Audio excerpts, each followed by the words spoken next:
Coming up on the Paper Talk today, we're going to be looking at our midfield options. Could we be bringing in someone in January? Could it be Adam Wharton? Could it be Anderson? Could it be someone else? Let's get into it.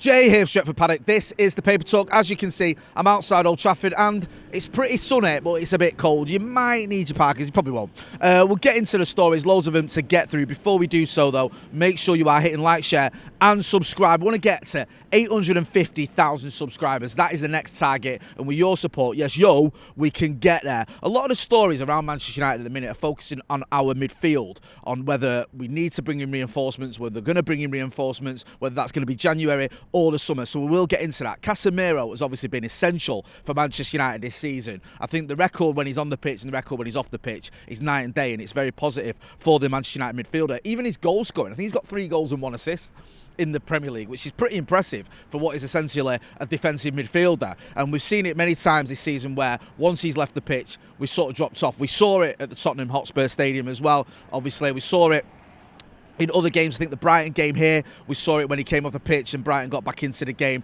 He hasn't finished many games this season. I think it's only the Nottingham Forest game where he's played the full 90, if memory serves. So we do have a bit of an issue there where we're quite reliant on him, but he's unable to finish games because of his age. He's 33. I think he turns 34 in February. So you're looking at it going, okay, can United have a player who, yes, he's essential and he's doing really well, but can only realistically play about 70 minutes a game?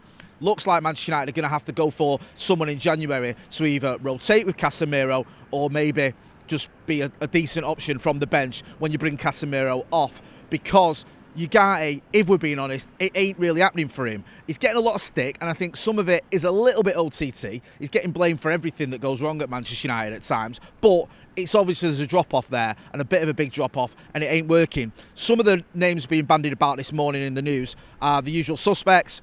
Adam Wharton, there's a story about him. I think it's Gimme Sport talking about the fact that Palace are actually looking at giving him a new deal. They want to secure his services. They want to nail him down. He's having a good season. He's had a very good spell since he went to Selhurst Park from Blackburn Rovers, and they want to sort of tie him down. Now, the positive from that, if you can call it a positive, is that if he does sign a new deal, then maybe there's a buyout clause that's inserted, and maybe that enables Manchester United to get him. However, I don't think that's going to happen straight away. He's not going to put pen to paper and then a month later or whatever, you're going to buy him. So I don't know. We'll have to see how that one pans out. I think Adam Wharton is a strong candidate for many reasons to be a signing for Manchester United. Another strong candidate is Elliot Anderson. The stories doing the rounds about him. Most of the stories are just focusing on the fact he keeps playing well. I think he had another good game at the weekend. I think it was against Leeds. We all hate Leeds. And he keeps doing it. He keeps performing at a very high level. He did very well against Manchester United the other week as well. So you can understand why Manchester United are looking at him. Can we get him in January? We'll have to wait and see. It isn't likely. But I think Manchester United do need to make moves in January, because we cannot just keep doing what we're doing in terms of hoping that Casemiro can play 75, 80 minutes and then subbing him and then seeing a drop-off. That isn't going to work. And also, if Casemiro does get injured or suspended, which he has been known to do, then we're going to be in serious trouble. One name that has been mentioned is Conor Gallagher, maybe coming in January. I think the BBC had this on their gossip column. I think 1 or 2 papers are running that story. Could Conor Gallagher come in January? Potentially. I'm going to be honest with you. I'm slightly underwhelmed by that signing. Listen, if he does arrive, I'll get behind him. I always do. However, is he the answer to our problems? Is he going to be the man that's going to replace Casemiro and you aren't going to see a drop-off? I'm not so sure. It wasn't that long ago, let's not forget, that Conor Gallagher was in the England team, and it was Kobe Mainoo who sort of usurped him in that team because he was having better performances than Conor Gallagher. Now, that's not the be-all and end-all, and I don't base my football opinions on what happens in the England squad, but it did show me a little bit of an indication that maybe Conor Gallagher isn't at the level that everyone thinks he has. And there's a reason that he left Chelsea, and it isn't just because of the what's it called, the sort of financial implications and all the rest of it. There's other things there where they look at it probably from a football point of view and think probably don't need him, get away with it. I don't know. Let me know what you think. Get involved in the chat and the comments. Let us know whether you do think it's just that was more based on sort of them needing to sort of balance the books, if you will, with the financial fair play stuff, or do you think that Conor Gallagher maybe isn't at the levels that you need, and just because he's doing well in Spain, maybe that doesn't mean he'll do well if he came back to the Premier League with Manchester United? Let me know what you think. Other stories doing the rounds, and some of these are a bit off-key, for want of a better description.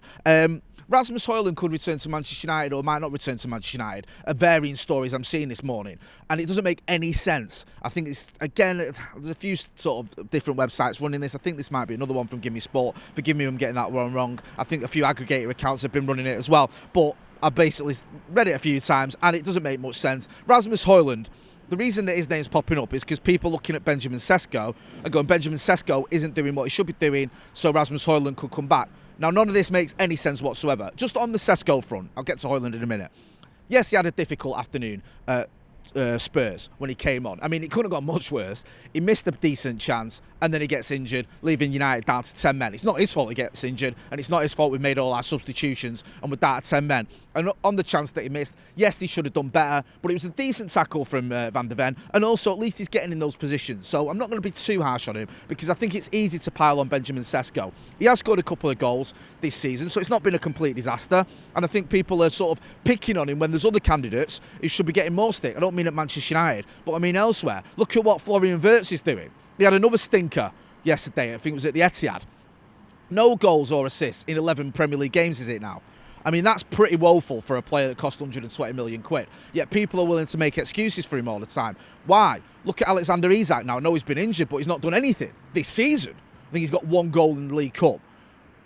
So people are just too quick to jump on Benjamin Sesko. And this idea that bringing in Rasmus Højlund, or trying to get Rasmus Højlund back, would be the answer to all our problems. Now, I stuck up for Rasmus Højlund last season. I did. I thought he was getting a lot of stick from the crowd, and I felt a bit sorry for the kid.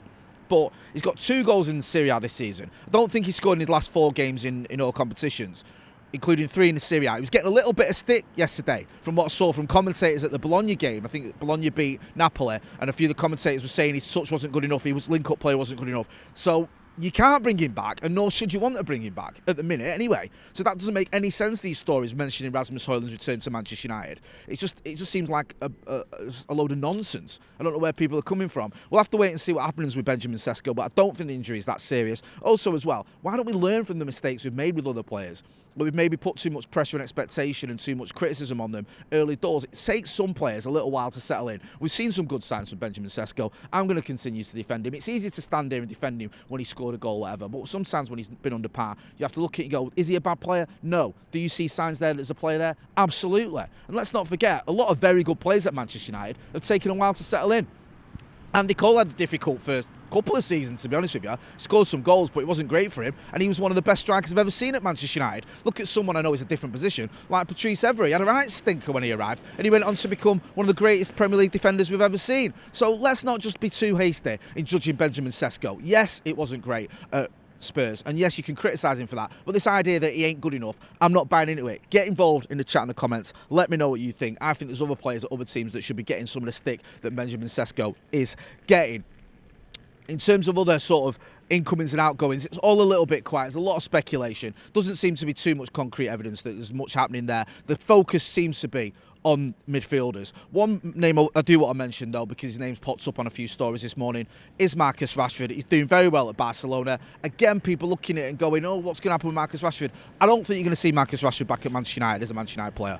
I don't. I think he's going to end up staying at Barcelona. He's had a good spell there. He seems to have regained his mojo, and I think it's best for all concerned if he does move on. There's one more story I saw doing the rounds this morning about Mason Greenwood, and this is about how Manchester United could end up getting some money out of Mason Greenwood. He's doing well at Marseille. I think he's got 13 goal involvements this season. Now, Mason Greenwood, we do have a big sell-on clause. I think it's 40% of what Marseille get from him. If they sell him on, we will get, and there's talk that maybe he could move on from Marseille for quite a big amount of money because of how well he's doing. I don't need to go over old ground. We know why Mason Greenwood isn't at Manchester United. We get all that. We know it. If he does move on from Marseille and he goes for big money and Manchester United gets some money for it, then hopefully we can reinvest that in other areas in the squad. Maybe with another striker, or maybe we'll look at that midfield, because actually we probably could do with a couple of midfielders, to be honest, rather than just one. I'm going to leave it there. We've got loads more content coming up today. We've got Uncensored with Joe and Adam McCullough. We've got the Paddock podcast as well with me, Joe and Ronaldo. So make sure if you're not doing so already, you are hitting like, share and subscribe. Also, check out the merch. There's a link in the description for the merch. Loads of people buying merch. Appreciate it. Supports the channel, and it is good quality stuff as well. I've been Jay Marty. This has been the Paper Talk outside a pretty sunny but cold Old Trafford. Thanks for watching.